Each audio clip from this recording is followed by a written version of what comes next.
आते हैं कि ये सॉल्व असाइनमेंट किस प्रकार का होगा। सारे तो यहाँ हम आपको नहीं दिखा पाएंगे, यहाँ हम आपको MPS 001 का सॉल्व असाइनमेंट दिखाए हैं। सबसे पहले फ्रेंड्स आप अपनी स्क्रीन पे इग्नू का जो कवर पेज है वो देख पा रहे होंगे अपने असाइनमेंट का। तो आपको बता देता हूं, देखिए कवर पेज जो है अपने द्वारा ही फिल करें आप, हमने इसको ब्लैंक छोड़ा है। सबसे पहले आप यहाँ पे फर्स्ट में आपको एनरोलमेंट नंबर अपना फिल करना है, देन इसके बाद सेकंड कॉल में आप देख सकते हैं यहाँ नेम फिल करना है, फिर आप अपना यहाँ पे एड्रेस लिखेंगे। देखिए एड्रेस इसलिए कंपलसरी होता है, कई बार होता है कि इग्नू के द्वारा आपके जो असाइनमेंट है रिटर्न भी कर दिए जाते हैं चेक करने के बाद, तो इनकेस अगर इग्नू ऐसा करे तो इसलिए आप अपना कंप्लीट एड्रेस यहाँ पे जरूर लिखें। देन उसके बाद आपको प्रोग्राम टाइटल लिखना है, प्रोग्राम टाइटल लिखेंगे आप मास्टर इन पॉलिटिकल साइंस, ठीक है। फिर कोर्स टाइटल लिखना है आपका, ठीक है, कोर्स टाइटल क्या है, किस कोर्स के स्टूडेंट से आप, फिर आपको कोर्स कोड लिखना है, ठीक है, कोर्स कोड क्या है आपका, फिर लिखेंगे आप असाइनमेंट नंबर। देखिए असाइनमेंट नंबर से यहाँ मतलब है कि आपके जैसे MPS 001, 2, 3 और 4 चार सब्जेक्ट है, तो आप पहले MPS 001 का सबमिट करेंगे तो यहाँ पे जो है असाइनमेंट नंबर 1 लिखेंगे। देन दूसरी कॉपी जो असाइनमेंट होगी दूसरे सब्जेक्ट का तो उस पे असाइनमेंट नंबर 2 होगा। तो यहाँ आपको एक सीरियल नंबर के हिसाब से लिखना है कि ये कौन सा असाइनमेंट है, देन इसके बाद सेकंड नंबर का, उसके बाद आपको स्टडी सेंटर का नेम लिखना है, ठीक है, आपका स्टडी सेंटर क्या है और उसका कोड इन कॉलम में लिखना है। फिर उसके बाद आप अपना फोन नंबर देंगे, ईमेल आईडी अगर देना चाहे तो दे सकते हैं, ये कंपलसरी नहीं है, ठीक है। ईमेल आईडी के लिए जरूरी नहीं है कि आप लिखे, कंपलसरी नहीं है, तो ईमेल आईडी आप यहाँ पे छोड़ भी सकते हैं। सबसे नीचे जो आपको यहाँ दिखेगा तो मैं आपको दिखा दूं थोड़ा ये और ऊपर करके, तो सबसे नीचे यहाँ पे आपको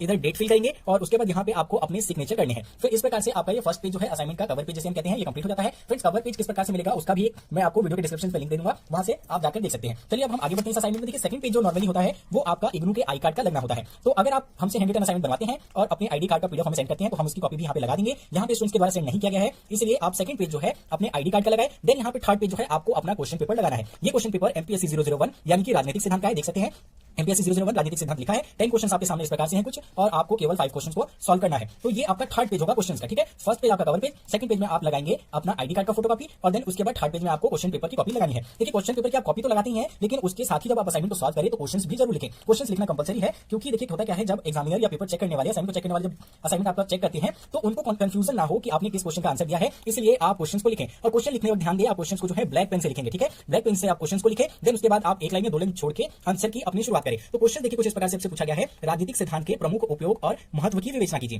तो देखिए यहाँ पे डायरेक्टली तो आपसे 2 क्वेश्चन पूछा जाता है कि राजनीतिक सिद्धांत के मुख्य उपयोग और सेकंड जो है महत्व, तो 2 क्वेश्चन डायरेक्ट पूछे गए। लेकिन यहाँ पे एक इनडायरेक्ट क्वेश्चन जो इसमें आपसे पूछा जा रहा है वो पूछा जा रहा है आपसे राजनीतिक सिद्धांत के बारे में। देखिए जब हम असाइनमेंट की शुरुआत करते हैं सबसे पहला जो हमारा हेडिंग होना चाहिए वो इंट्रोडक्शन होना चाहिए, लेकिन यहाँ पे हमें राजनीतिक सिद्धांत के बारे में पूछा गया है तो हम डायरेक्ट राजनीतिक सिद्धांत क्या है सबसे पहले इसको डिस्क्राइब करेंगे, और जब आपने हेडिंग लिखे तो उसको जो है किसी और कलर स्केच पेन से लिखने की कोशिश करें, और यदि आप नॉर्मल ब्लू पेन से लिखते हैं तो उसको मार्क जरूर कर दे, नीचे लाइन दे दे, ठीक है। तो ये आप देख पाएंगे ये हेडिंग नंबर हमारा 1 था, तो ये आपको दिख गया होगा। अब हम चलते हैं इसके नेक्स्ट पेज पे। तो नेक्स्ट पेज देखिए, और एक चीज और फ्रेंड्स यहाँ पे आप देख पा रहे होंगे कि हमने यहाँ जो पेजेस यूज किए हैं ये बोथ साइड लाइन वाले पेज यूज किए हैं। वो इसलिए क्योंकि ये आपका एक थ्योरी सब्जेक्ट है और थ्योरी सब्जेक्ट में आपको बहुत ज्यादा लिखना होता है और पेज ज्यादा यूज ना हो, आपका मनी वेस्ट ना हो, इसलिए आप बोथ साइड लाइन वाले पेपर्स का यूज करेंगे। यहाँ सेकंड हेडिंग देख पा रहे होंगे राजनीतिक सिद्धांत का महत्व, जो कि आपका मेन क्वेश्चन पूछा गया था। देन उसके बाद आपका जो इसका एक और मेन क्वेश्चन था, मेन हेडिंग था, वो आप देख पा रहे होंगे सबसे नीचे यहाँ पे राजनीतिक सिद्धांत का उपयोग। तो ये आपके 2 मेन हेडिंग थे, इसको आप कंप्लीट करेंगे। देन उसके बाद आप नेक्स्ट पेज पे देखिए यहाँ पे हमने निष्कर्ष यानी कि कंक्लूजन लिखा है। तो अब आपको आइडिया लग गया होगा कि आपको एक अच्छा आंसर किस प्रकार से प्रेजेंट करना है। और फ्रेंड्स अगर इन हैंड रिटन असाइनमेंट को आप चाहे तो ऑर्डर करके हमसे बनवा सकते हैं, वीडियो के डिस्क्रिप्शन में आपको कॉन्टैक्ट नंबर मिल जाएगा। और एक और इंपॉर्टेंट बात फ्रेंड्स, अगर आप हमारी हेल्प करना चाहते हैं तो प्लीज हमारे चैनल को सब्सक्राइब कीजिए, और दूसरों की हेल्प करने के लिए इस वीडियोस को अपने फ्रेंड्स के साथ जरूर शेयर करें। जो भी इग्नू के स्टूडेंट्स हैं उन सभी को शेयर करें, चाहे वो पॉलिटिकल साइंस के हो या किसी भी कोर्सेज के लिए हो, उनको एक आइडिया लग जाएगा कि अपने असाइनमेंट को किस प्रकार से प्रेजेंट करना है। तो इससे देखिए आपकी भी हेल्प हो जाएगी और अदर स्टूडेंट्स जो है उनकी भी। इसी प्रकार से आप अपनी स्क्रीन पे क्वेश्चन नंबर जो है अगला क्वेश्चन नंबर 4 देख पाएंगे। सेम पैटर्न ब्लैक पेन से हमने क्वेश्चन को लिखा। यहाँ आपसे पूछा है संप्रभुता की अवधारणा और ऑस्टिन के इसके बहुलवादी आलोचना को समझाइए, ठीक है। तो संप्रभुता की अवधारणा पूछ रहा है और ऑस्टिन ने संप्रभुता की क्या अवधारणा दी वो पूछ रहा है, और बहुलवादियों ने इस ऑस्टिन की संप्रभुता की धारणा की किस प्रकार से आलोचना की वो पूछ रहा है। तो 3 क्वेश्चंस यहाँ भी आपसे पूछ लिए गए।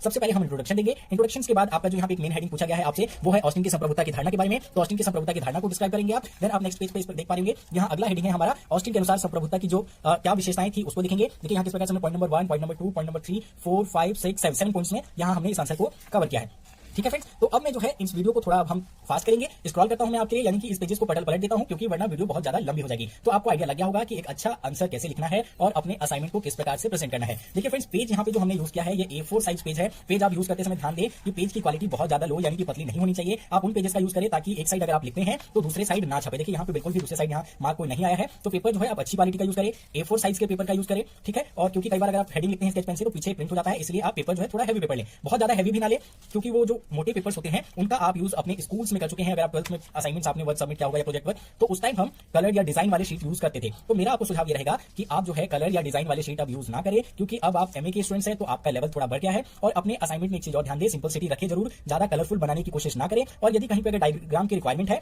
तो डायग्राम बनाएं। डायग्राम बनाने के लिए आप बीच में जो है व्हाइट पेपर का यूज कर सकते हैं, ठीक है। तो ये आप देख पाएंगे अपनी स्क्रीन पे किस प्रकार से एक अच्छे असाइनमेंट को लिखा गया है। यहाँ पे पेजेस की बात करूं, कई बार आप में से बहुत सारे स्टूडेंट्स मुझसे कमेंट करके पूछते हैं कि सर एक आंसर के लिए हम कितने पेजेस का यूज करें, कितने पेज में एक आंसर को लिखें। क्योंकि इग्नू के क्वेश्चन पेपर को जब आप देखते हैं तो वहां पे आपसे कहा गया होता है कि केवल 500 शब्दों में उत्तर दीजिए। देखिए मेरा मानना है कि आप 500 शब्दों से ज्यादा में उत्तर दीजिए, क्योंकि यदि आप 500 शब्दों में उत्तर देंगे तो आपका एक आंसर ज्यादा से ज्यादा एक पेज में समाप्त हो जाएगा। एक सिंगल पेज की बात करें, दोनों साइड अगर आप इनको लिखते हैं तो इसी में 500 वर्ड कंप्लीट हो जाते हैं, लेकिन आपका आंसर कंप्लीट नहीं हो पाएगा। इसलिए अगर आपको असाइनमेंट में मोर देन 80 मार्क्स चाहिए तो आप कम से कम 4 पेज, यानी कि इस टाइप से पेज नंबर 1, पेज नंबर ये हमारा 2, देन ये पेज नंबर 3 और पेज नंबर ये 4, तो इतना आप कम से कम जरूर लिखें। और ये बता रहा हूं आपको 20 मार्क्स के क्वेश्चन के लिए। अगर 10 मार्क्स का क्वेश्चन है, शॉर्ट नोट पूछता है, तो उसके लिए आप सेम उसका हाफ कर देंगे, यानी 2 पेज में आप लिखेंगे। तो इस प्रकार से आप देख पाएंगे MPS 001 का ये असाइनमेंट कंप्लीट हो गया। वीडियो कैसी लगी फ्रेंड्स आपको हमें कमेंट करके जरूर बताएं और हमें